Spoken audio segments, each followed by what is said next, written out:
And it's Ken Kraetzer for Cam Vets Media. We cover cadets, midshipmen, the military veterans, and Iona University basketball.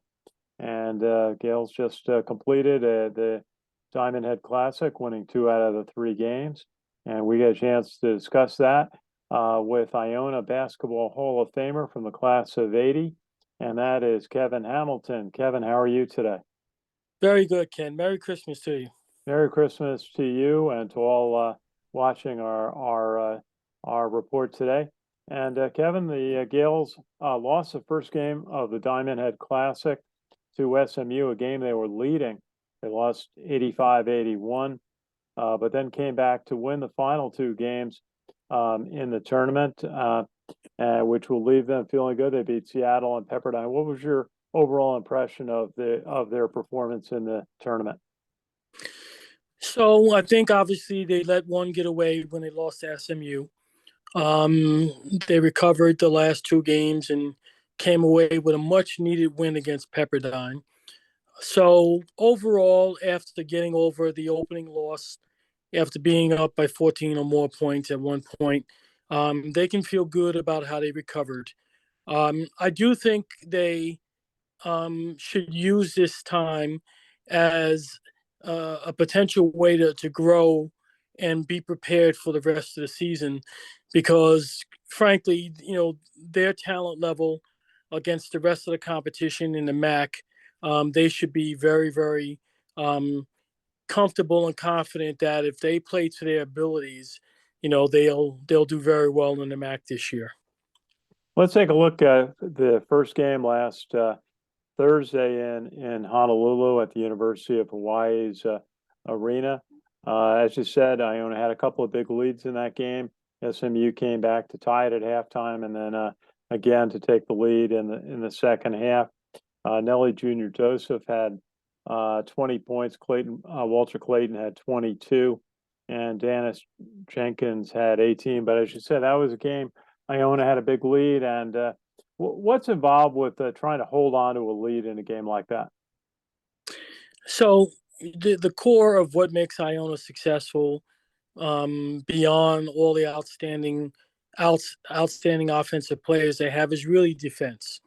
The second half of that game, they got into trading buckets with SMU, and that's never a formula for being able to close games that you should close.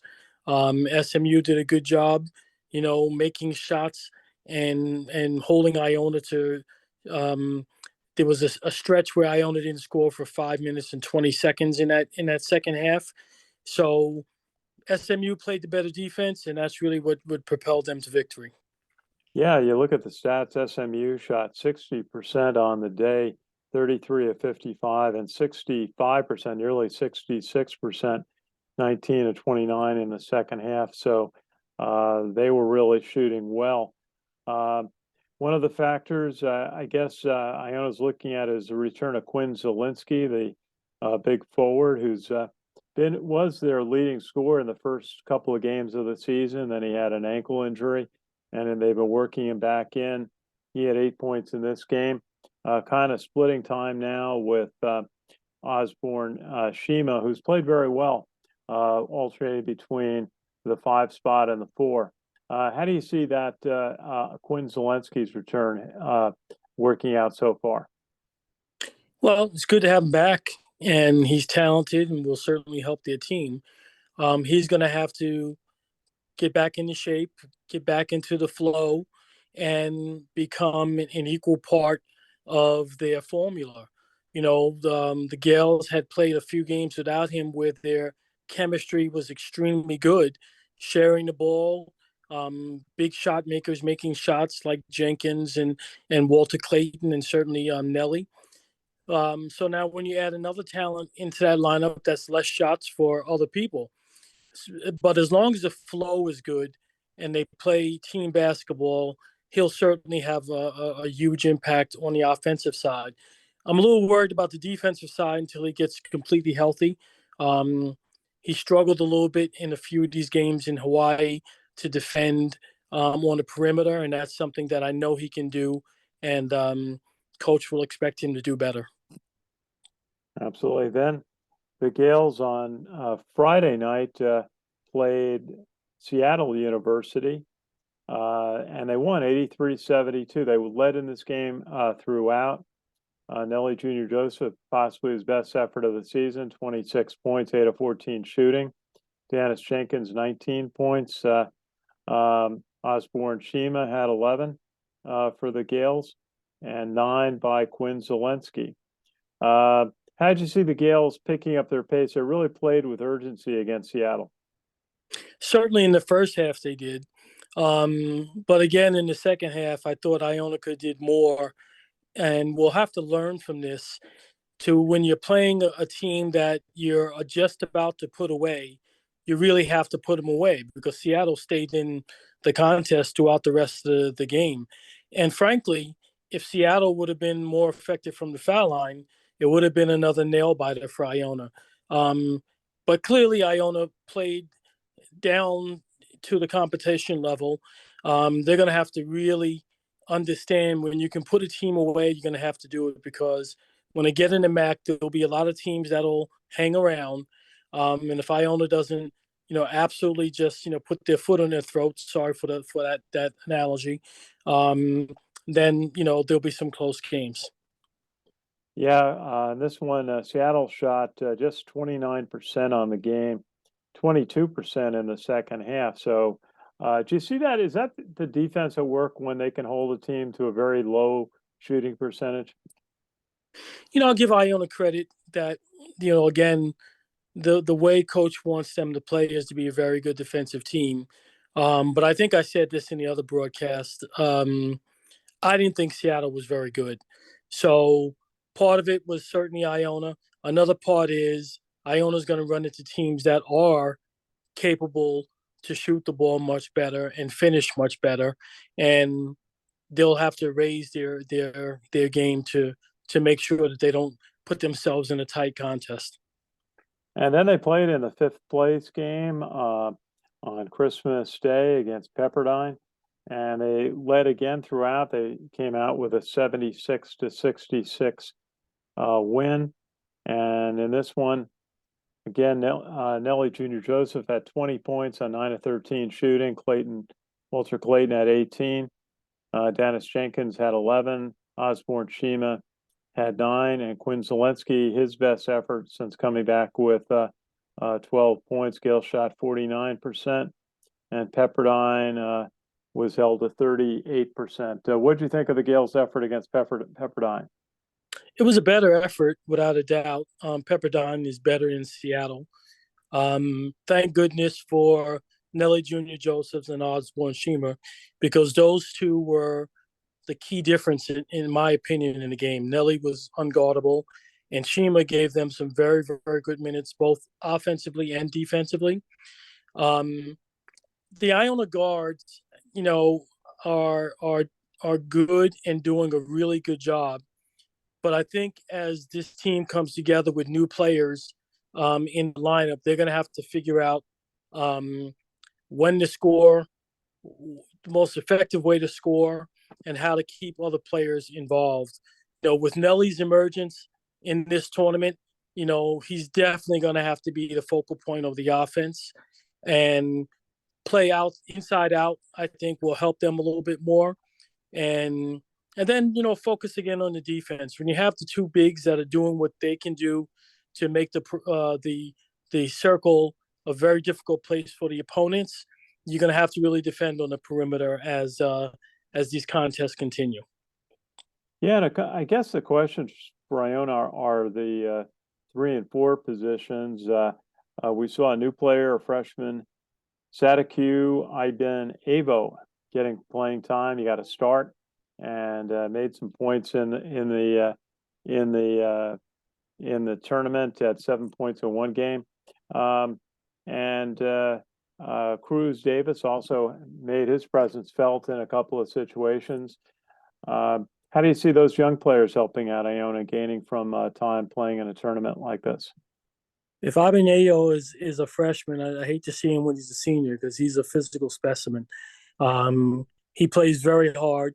He's very capable, and you can see Coach Pitino already trust him as someone to come in and engage the other team physically. So he's doing a good job. Cruz Davis, I think, is really emerging, coming along, getting very confident, and certainly offensively is a young man that can hit some key buckets for Iona. I would say he's going to have to improve defensively a little bit, but that's everyone who plays the game. It can always be better.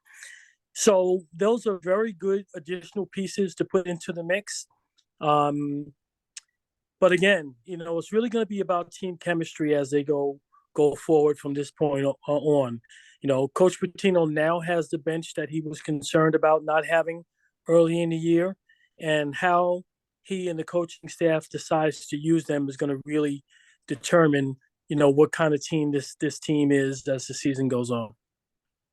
Yeah, and I guess they did have one injury. Barrett Jean-Louis took an injury in the opening game against SMU, did not play in the balance of the tournament. So we'll see what his situation is and how long it will be till he's back contributing.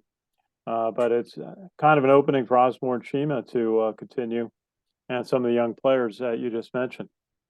Well, without a doubt, and as many times as you heard me mention defense, that's one thing you can't fault John Luis for at all. He is their guy when it comes to defending, and they're going to miss him.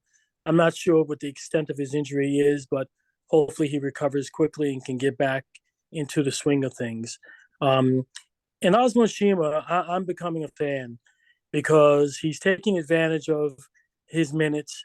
And when he's in the game with Nelly, it really presents a quandary for the opposition to try to figure out exactly how to play those two bigs. So I think Coach Pitino's on to something.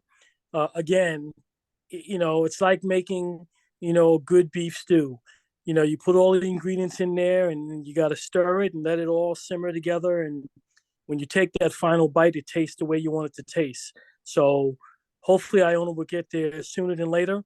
But honestly, it's a good problem to have when you have so many players that can play. Well, Iona will have its next game as they start the regular MAAC season on Sunday, New Year's Day at 4:00. And they will play St. Peter's, who put on the amazing that'll be run in the NCAA tournament, winning 3 games last year, getting to a conference final. But the coach and some of the players have departed. But they have a new coach, Bashir Mason, who came in from a lot of success at Wagner. And they're 6-6 on the season. What do you expect from St. Peter's on Sunday? Well, Bashir is a very good coach, very intense, a player's coach, really wraps his arms around the players, and his players usually want to play for him. His style is they like to get up and down the floor. He has a talented athletic group, and they lost, if not all of, most of last year's team. So this is really starting over for St. Peter's, and they certainly have a lot to live up to with the fantastic run that they went on last year. But they'll be formative, they'll be competitive, but it'll be, if you're looking for last year's St. Peter's team, you're not going to see it. You're going to see a different type of team. They'll press, they'll get up and down the floor, and they have no problem putting shots up. Their assistant coach for player development is one of their all-time best players, Keidron Clark. And at one point, I think he led the nation in scoring. So I'm certain in practice, there's a lot of fun with him saying, shoot the ball. So look for St. Peter's to be very aggressive.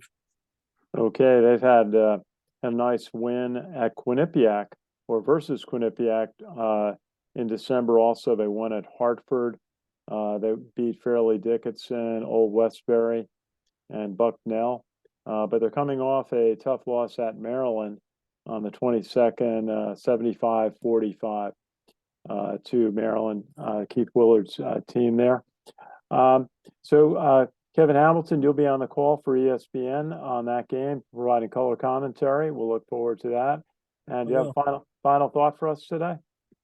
Yeah, so I'm very happy that Iona was able to get back from that long trip. Remember, they stopped in New Mexico on the way. So they're probably relieved to get back and get some normalcy back into their lives, um, and start a long run that they should get in conference play. And again, the toughest competition for Iona is themselves. If they play to their abilities and they play together, there's not many teams, if any, out there that can beat them. But if they play down the competition, you'll see some exciting, very close games. And it was interesting. I was looking at the RPI rankings of teams throughout the country, and Iona came in this week at number 51 of over 360 teams. And the next team, and they're the top team in the New York metropolitan area. And the next team on the list is Fordham, who's having a good season. They have 11 wins already. What do you think of Fordham? You know what? Fordham's in a rebuilding situation right now. They're playing. Their schedule's been very favorable. I saw them play, against New Hampshire and Maine and a few schools like that. But they're in a tough conference. So we've seen firsthand some of the teams that they're going to have to line up against: St. Louis, St. Bonaventure, and VCU. I said VCR, VCU, and others. So we'll see. But they're off to a good start in this first year of this coach and rebuilding. And, it's always good to have a local New York team have some success. It used to be a big Iona rivalry game every year when Fordham was in the Metro Atlantic Athletic Conference. The Iona-Fordham rivalry was really a high-energy era. And I know Coach Bettino said he'd love to get another game against Fordham scheduled in the near future. So, Kevin Hamilton, thank you. We'll look forward to seeing you on Sunday at the Hynes Center as Iona will reopen their Metro Atlantic Conference schedule. The game against St. Peter's. That's a 4:00 start on Sunday, New Year's Day, and we'll look forward to seeing you there. Sounds good. And as usual, thanks for having me. Appreciate it. Always a pleasure. This is Ken Kraetzer for Cam Vets Media. We cover cadets, midshipmen, military veterans, and Iona College basketball, Iona University basketball. I'm going to get used to that yet. And thank you for watching, and Happy New Year, Happy Holidays. Happy New Year.